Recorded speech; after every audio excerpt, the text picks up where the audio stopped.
नमस्कार, आपका स्वागत है आपके अपनी YouTube चैनल एक कहानी रमा की जुबानी में। आज से हम आप सबके लिए कहानियों की एक नई श्रृंखला लेकर आ रहे हैं। इस श्रृंखला का नाम है पंचतंत्र की कहानियां। ये कहानियां श्री विष्णु शर्मा जी द्वारा लिखित हैं। पंचतंत्र की कहानी लाने का उद्देश्य यह भी है कि हम अपने देश के नन्हे मुन्ने नौनिहाल और अपनी युवा पीढ़ी को इन कहानियों के माध्यम से नीतिगत ज्ञान प्रदान कर सकें। पंचतंत्र की कथाएं निरुद्देश्य कथाएं नहीं हैं। उनमें भारतीय नीति शास्त्र का निचोड़ है। प्रत्येक कथा का निश्चित उद्देश्य है।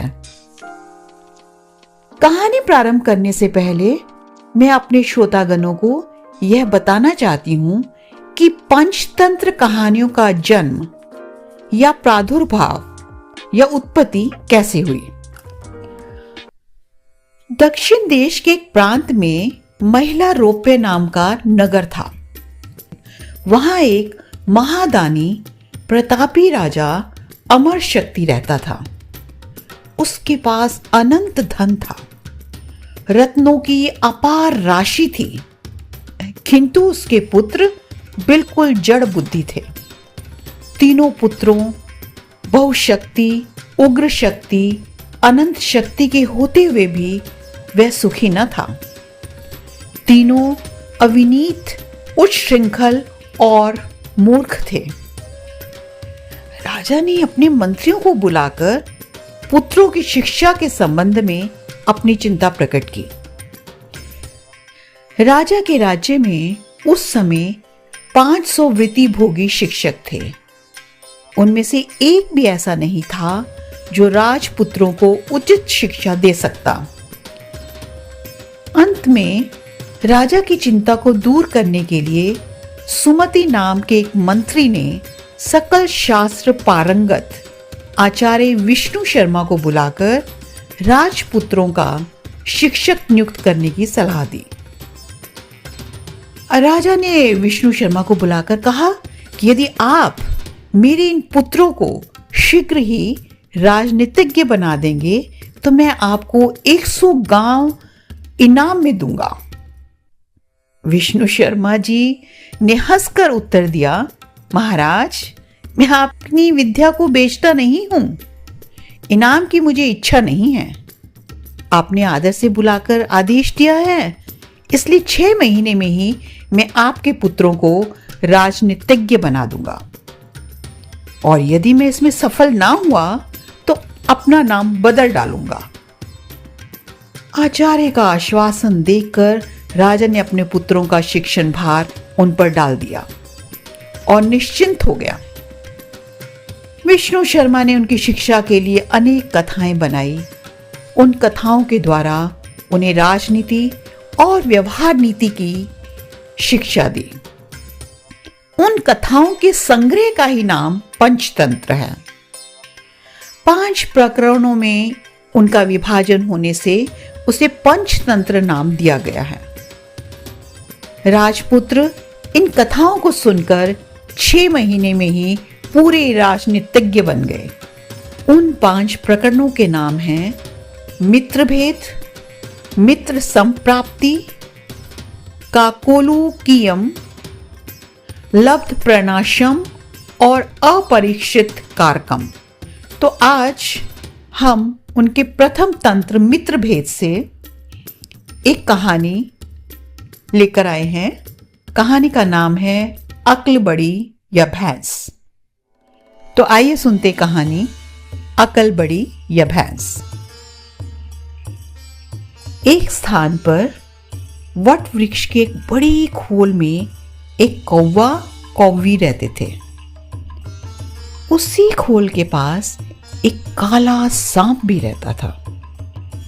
वह सांप कौवी के नन्हे नन्हे बच्चों को उनके पंख निकलने से पहले ही खा जाता था।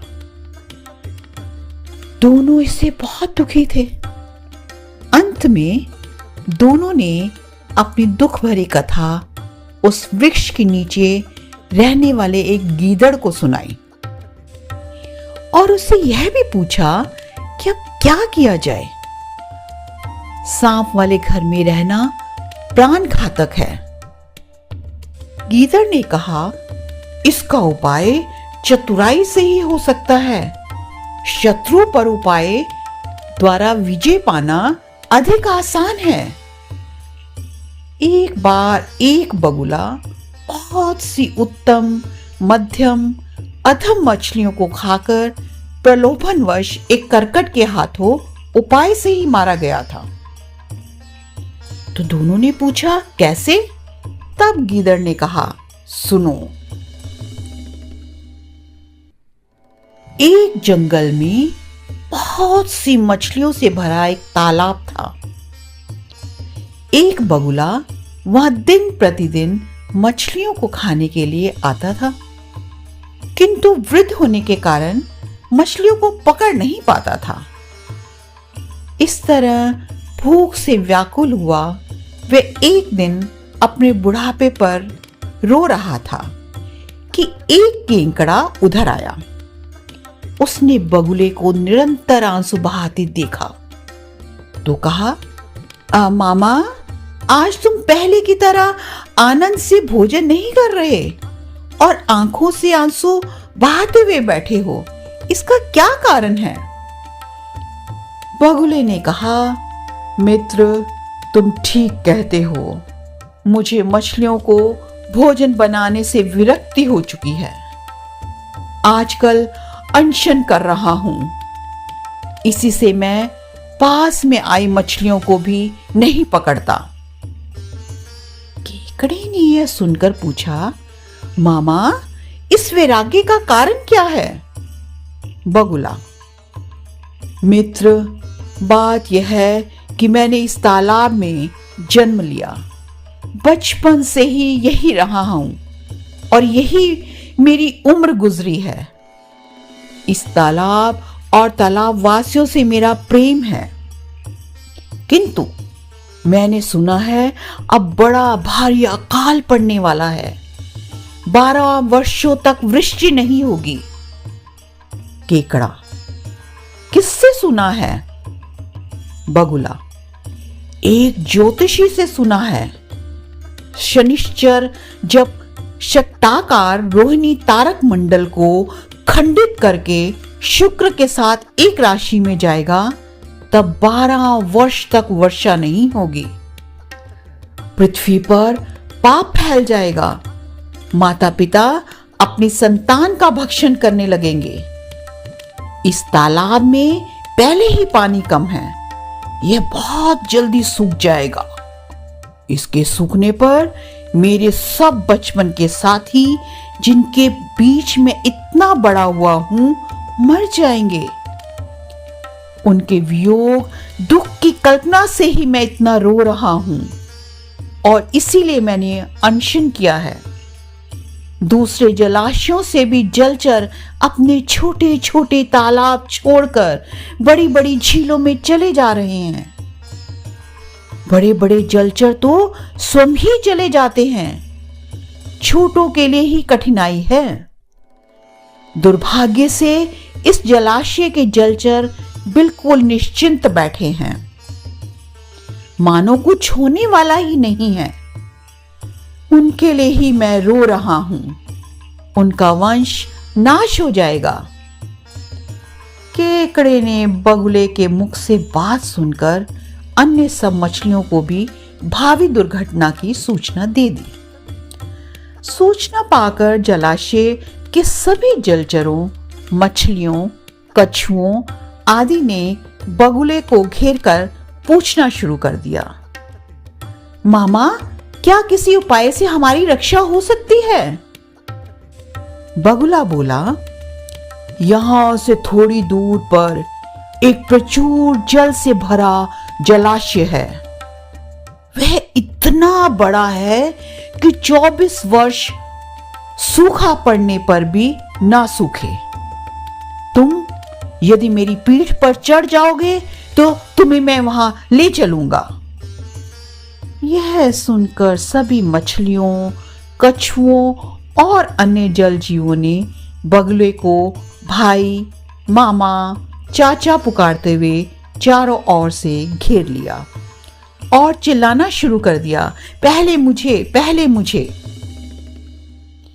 वह दुष्ट सबको बारी बारी अपनी पीठ पर बिठाकर जलाशय से कुछ दूर ले जाता और वहां एक शिला पर उन्हें पटक पटक कर मार देता था। उन्हें खाकर वह दूसरे दिन फिर जलाशय में आ जाता और नए शिकार ले जाता। कुछ दिन बाद केकड़े ने बगुले से कहा, मामा, मेरी तुमसे पहली पहल भेंट हुई थी, फिर भी आज तक मुझे नहीं ले गए। अब प्रायः सभी नए जलाशय तक पहुंच चुके हैं, आज मेरा भी उद्धार कर दो। केकड़े की बात सुनकर बगुले ने सोचा, मछलियां खाते खाते मेरा मन भी ऊब गया है। केकड़े का मांस चटनी का काम देगा, आज इसका ही आहार करूंगा। यह सोचकर उसने केकड़े को गर्दन पर बिठा लिया और चल दिया। केकड़े ने दूर से ही जब एक शिला पर मछलियों की हड्डी का पहाड़ सा लगा देखा तो वह समझ गया कि यह बगुला किसी अभिप्राय से मछलियों को यहां लाता था। फिर भी वह असली बात को छिपाकर प्रकट में बोला, मामा, वह जलाशय अब कितनी दूर रह गया है? मेरे भार से तुम काफी थक गए होंगे, इसलिए पूछ रहा हूं। बगुले ने सोचा, अब इसे सच्ची बात कह देने में भी कोई हानि नहीं है, इसलिए वह बोला, केकड़े साहब, दूसरे जलाशय की बात अब भूल जाओ। यह तो मेरी प्राण यात्रा चल रही है। अब तेरा भी काल आ गया है। अंतिम समय में देवता का स्मरण कर ले। इसी शिला पर पटक पटक कर तुझे भी मार डालूंगा और खा जाऊंगा। बगुला अभी यह बात कह ही रहा था कि केकड़े ने अपने तीखे दांत बगुले की नरम मुलायम गर्दन पर गड़ा दिए। बगुला वहीं मर गया, उसकी गर्दन कट गई। केकड़ा मृत बगुले की गर्दन लेकर धीरे धीरे अपने पुराने जलाशय पर ही आ गया।